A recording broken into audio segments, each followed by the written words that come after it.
please click the subscribe button to empower us to continue making more video. Thank you very much. Hello and welcome back. This is the last video of this course. In setting up your Ifttt account, it's very similar to what I showed you with Zapier. It really consists of just two steps. Step number one is to connect the services that you're going to be using, and step number two, connect those services. So let's start with, say, Pinterest. So when you log in, you can either use your Gmail account or your Google account or your Facebook account, or you can simply create a custom account. So under the search bar, you're going to type in something like Pinterest. Now, if you haven't connected it already, it's going to be under the services. So connections and services. So connections are basically the recipes and the services are the actual platforms. So in this case, we have Pinterest, and what you want to do is you want to click connect, and it'll simply connect to your Pinterest account. So once you click that, you're going to see this screen. It's going to ask you to log in. You log into your Pinterest account, and you basically allow it and give it permissions to create boards, save pins for you, access your followers and your follows, access your public info. So this basically tells it, hey, you have permission to log into my Pinterest account and post content. So we're going to click OK. And there we go. So we have connected successfully to Pinterest.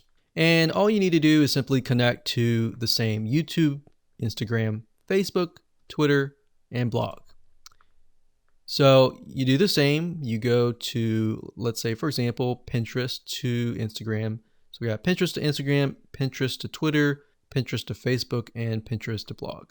So you can go ahead and do these. Let's say we'll just connect to Pinterest to Twitter.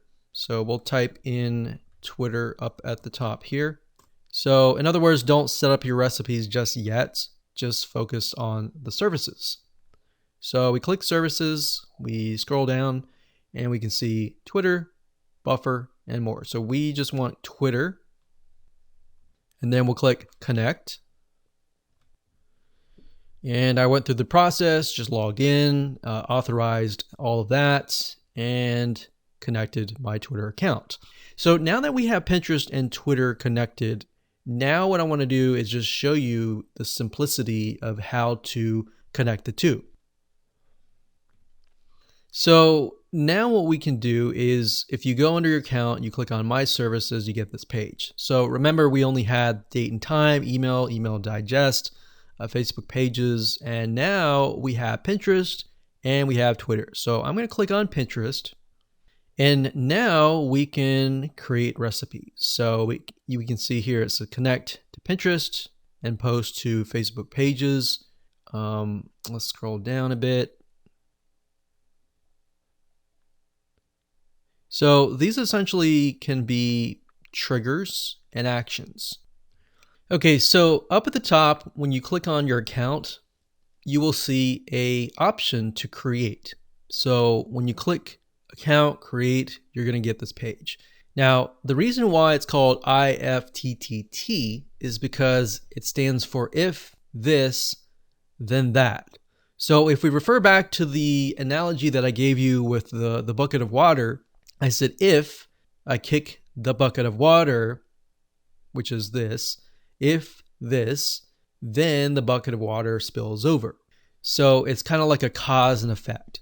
So what we need to do here is if this, which is going to be Pinterest, we click this here and we look for Pinterest.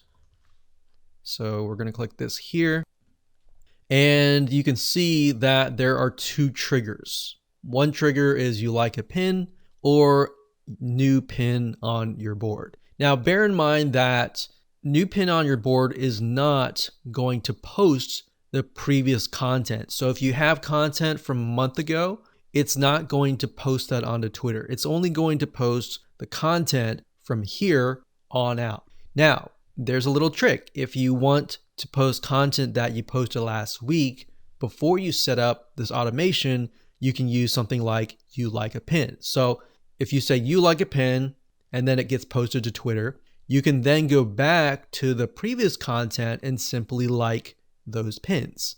And that will trigger to your Twitter account. So by this point, you would have to create 2 different recipes essentially. But by default, for the most of you, you're just going to do new pin on your board. So you're going to click this here, and then you would pick a board and you would click create trigger. So any board doesn't matter, or you can be specific and say that I only want anything that's posted to a very specific board to be posted to Twitter or to be posted to a specific site. Okay, so we set it up to say if we post to any board, then this is going to happen. So what's going to happen? So we click the plus sign on that, and then we simply choose the service. So remember, we go from Pinterest to Twitter. So we're going to select that here, and we can post a tweet. So remember, Pinterest, however, we are dealing with images. So you want to post a tweet with image. So we're going to select that here. And this is basically how it's going to appear as a tweet. So it says just pinned board. So the board is going to be the name of your board in Pinterest, the description of whatever you have pinned, and the pin URL. So you could even customize this by saying, hey, I just posted to the board, which is going to be the board. So you can say posted to the board. So if the board is called like painting, then you can say I just posted to the painting board. Check it out here. Now, bear in mind that you don't want to add too much, because if the description or the pin URL is long, remember the tweet text is very short. So you might want to just say, hey, just posted, and then maybe have it here. So how it was, by default, that might be the best way to do it. And of course, image URL, you can add the ingredients. So basically these are things that you can add. So we have description, we have source URL, most likely will be source URL, and you'll create an action. Okay, so once that is done, we are finished. So now your applet is good to go. So all you have to do now is click on finish. And that is it. So now we have finished from Pinterest to Twitter. So from this line here, actually this line here.